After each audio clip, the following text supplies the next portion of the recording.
करो, सत्य के साथ की कमाई करो।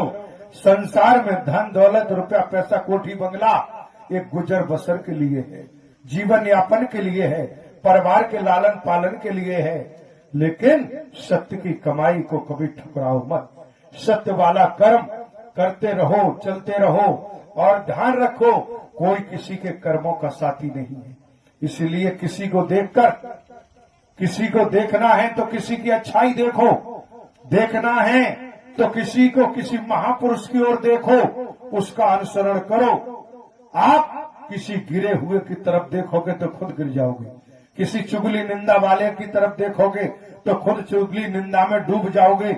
और आप ये जानते हो, जो हवाओं में तीर चलाता है, हवाओं में जो वायु में सोच रहा है कि हवा चल रही है, वो हवा में हम लाठी बजाएंगे, वो हवा में लाठी मार के चोट पहुंचा देंगे, नष्ट कर देंगे।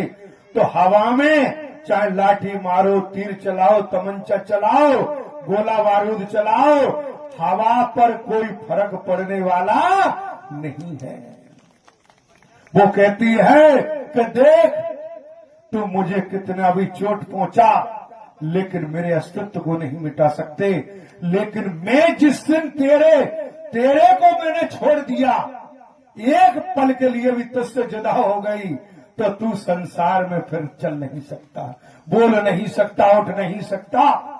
हवा निकली, प्राण वायु निकली तो सोच कहने लगे कि सजन वीराने हो गए। आप समझ सकते हो। इसलिए वायु, प्राण वायु पर तीर चलाने की जरूरत नहीं है।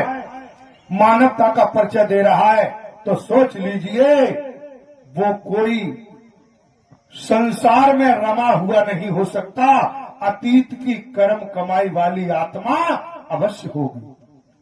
कर्म बताता है, भाषा बताती है कि सुर है कि असुर है।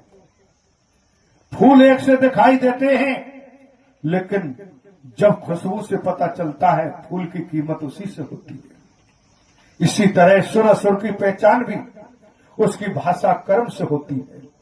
चेहरा मोहरा शकल सूरत दिखाई देती है, लेकिन कर्म जुदा जुदा है, कर्म भिन्न भिन्न है।